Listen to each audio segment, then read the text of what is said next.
ನಮಸ್ಕಾರ. ಎಲ್ಲರಿಗೂ ನಮ್ಮ ನವರಾತ್ರಿ ವಿಶೇಷ ಸರಣಿಯ 3ನೇ ಭಾಗಕ್ಕೆ ಸ್ವಾಗತ. ಇಂದು ನಾವು ನವರಾತ್ರಿಯ 3ನೇ ದಿನದ ವೈಭವವನ್ನು ಆಚರಿಸುತ್ತಿದ್ದೇವೆ. ಈ ದಿನ ನಾವು ದುರ್ಗಾದೇವಿಯ ಅತ್ಯಂತ ಶಕ್ತಿಶಾಲಿ ಮತ್ತು ಭವ್ಯ ರೂಪವಾದ ಶ್ರೀ ಚಂದ್ರಘಂಟಾದೇವಿಯನ್ನು ಆರಾಧಿಸುತ್ತೇವೆ. ಬನ್ನಿ, ಈ ದಿನದ ಮಹತ್ವ, ದೇವಿಯ ಕಥೆ ಮತ್ತು ಪೂಜಾ ವಿಧಾನದ ಬಗ್ಗೆ ತಿಳಿಯೋಣ. ಪ್ರಾಚೀನ ಕಾಲದಲ್ಲಿ ಮಹಿಷಾಸುರ ಎಂಬ ಅತ್ಯಂತ ಬಲಶಾಲಿ ರಾಕ್ಷಸನಿದ್ದ. ಈತನು ಬ್ರಹ್ಮನಿಂದ ವರ ಪಡೆದು ದೇವತೆಗಳಿಂದಲೂ ಮರಣವಿಲ್ಲದಂತೆ ಆಗಿದ್ದ. ಈ ವರದ ಬಲದಿಂದಲೇ ಅವನು ಅಹಂಕಾರಿಯಾಗಿ ಸ್ವರ್ಗಲೋಕದ ಮೇಲೆ ದಾಳಿ ಮಾಡಿದ. ಇಂದ್ರಾದಿ ದೇವತೆಗಳನ್ನು ಸೋಲಿಸಿ ಅವರನ್ನು ಸ್ವರ್ಗದಿಂದ ಹೊರಹಾಕಿದ. ದೇವತೆಗಳು ತಮ್ಮ ಶಕ್ತಿಯನ್ನು ಕಳೆದುಕೊಂಡು ಅಸಹಾಯಕರಾದರು.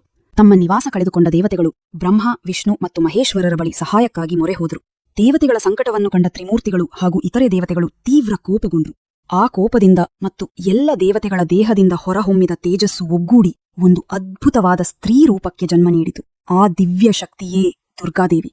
ಮಹಾಶಕ್ತಿಯಾಗಿ ಆವಿರ್ಭವಿಸಿದ ದುರ್ಗಾದೇವಿಗೆ ಶಿವನು ತನ್ನ ತ್ರಿಶೂಲವನ್ನು, ವಿಷ್ಣು ತನ್ನ ಚಕ್ರವನ್ನು, ಇಂದ್ರ ತನ್ನ ವಜ್ರಾಯುಧವನ್ನು ಮತ್ತು ಇತರ ದೇವತೆಗಳು ತಮ್ಮ ತಮ್ಮ ಆಯುಧಗಳನ್ನು ನೀಡಿದರು. ದುಷ್ಟರನ್ನು ಸಂಹರಿಸಲು ಆಕೆ ಸಿಂಹದ ಮೇಲೆ ಸವಾರಿ ಮಾಡಲು ಸಿದ್ಧಳಾದಳು. ಆಕೆಯ ಹಣೆಯ ಮೇಲೆ ಅರ್ಧಚಂದ್ರಾಕೃತಿಯು ಘಂಟೆಯ ರೂಪದಲ್ಲಿ ಮೂಡಿಬಂದಿತು. ಈ ರೂಪವೇ ಚಂದ್ರಘಂಟ. ಈ ಘಂಟೆಯ ನಾದವು ಸೃಷ್ಟಿಯಲ್ಲಿ ಭಯ ಮತ್ತು ದುಷ್ಟಶಕ್ತಿಗಳ ನಿರ್ಮೂಲನದ ಸಂದೇಶವನ್ನು ಮೊಳಗಿಸಿತು.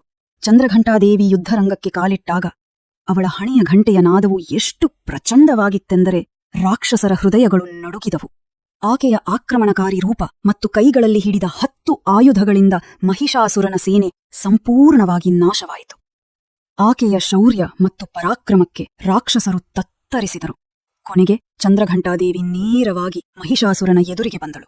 ಅವರಿಬ್ಬರ ನಡುವೆ ಭೀಕರವಾದ ಯುದ್ಧ ನಡೆಯಿತು. ಅಂತಿಮವಾಗಿ ತನ್ನ ದಿವ್ಯ ಶಕ್ತಿಯನ್ನು ಉಪಯೋಗಿಸಿ ದೇವಿ ತನ್ನ ತ್ರಿಶೂಲದಿಂದ ಮಹಿಷಾಸುರನ ಸಂಹಾರ ಮಾಡಿದಳು. ಇದರಿಂದ ದೇವಲೋಕಕ್ಕೆ ಶಾಂತಿ ಮರಳಿ ದೇವತೆಗಳು, ಭೂಲೋಕದ ಜನರು ನೆಮ್ಮದಿಯ ನಿಟ್ಟುಸಿರು ಬಿಟ್ಟರು. ಈ ಕಥೆಯು ನಮಗೆ ತಿಳಿಸುವುದೇನೆಂದರೆ, ಚಂದ್ರಘಂಟಾದೇವಿಯು ಕೇವಲ ದುಷ್ಟಶಕ್ತಿಗಳ ನಾಶಕಲಲ್ಲ. ಆಕೆಯು ಭಯವನ್ನು ದೂರ ಮಾಡಿ ಧೈರ್ಯವನ್ನು ನೀಡುವವಳು. ಆಕೆಯ ಹಣೆಯ ಮೇಲಿರುವ ಚಂದ್ರಘಂಟೆಯು ನಮಗೆ ಧ್ವನಿಯ ಮಹತ್ವವನ್ನು ತಿಳಿಸುತ್ತದೆ. ಧ್ವನಿಯು ಮನಸ್ಸಿನ ಏಕಾಗ್ರತೆ, ಶಾಂತಿ ಮತ್ತು ನಿರ್ಭಯತೆಯನ್ನು ಮೂಡಿಸುತ್ತದೆ. ನವರಾತ್ರಿ 3ನೇ ದಿನದ ಮಹತ್ವ ನಿರ್ಭಯತೆಯ ಸಂಕೇತ. ಚಂದ್ರಘಂಟಾದೇವಿಯನ್ನು ಪೂಜಿಸುವುದರಿಂದ ಎಲ್ಲ ಭಯಗಳು ದೂರವಾಗಿ ಧೈರ್ಯ ಮತ್ತು ಆತ್ಮವಿಶ್ವಾಸ ಹೆಚ್ಚಾಗುತ್ತದೆ. ಶಾಂತಿ ಮತ್ತು ನೆಮ್ಮದಿ. ಆಕೆಯು ತನ್ನ ಭಕ್ತರಿಗೆ ಮಾನಸಿಕ ಶಾಂತಿ ಮತ್ತು ನೆಮ್ಮದಿಯನ್ನು ಕರುಣಿಸುತ್ತಾಳೆ. ಜೀವನದ ಒತ್ತಡಗಳಿಂದ ಮುಕ್ತಿ ನೀಡುತ್ತಾಳೆ. ಅಡೆತಡೆಗಳ ನಿವಾರಣೆ. ಈಕೆಯ ಆರಾಧನೆಯಿಂದ ಜೀವನದಲ್ಲಿ ಎದುರಾಗುವ ಸವಾಲುಗಳು ಮತ್ತು ಅಡೆತಡೆಗಳು ಸುಲಭವಾಗಿ ನಿವಾರಣೆಯಾಗುತ್ತವೆ. ಈ ದಿನ ಹಸಿರು ಅಥವಾ ಬೂದು ಬಣ್ಣದ ಬಟ್ಟೆಗಳನ್ನು ಧರಿಸುವುದು ಶುಭವೆಂದು ಪರಿಗಣಿಸಲಾಗಿದೆ. ಪೂಜೆಯಲ್ಲಿ ಬಿಲ್ವಪತ್ರೆ ಮತ್ತು ಕಮಲದ ಹೂಗಳನ್ನು ಅರ್ಪಿಸುವುದು ವಿಶೇಷ.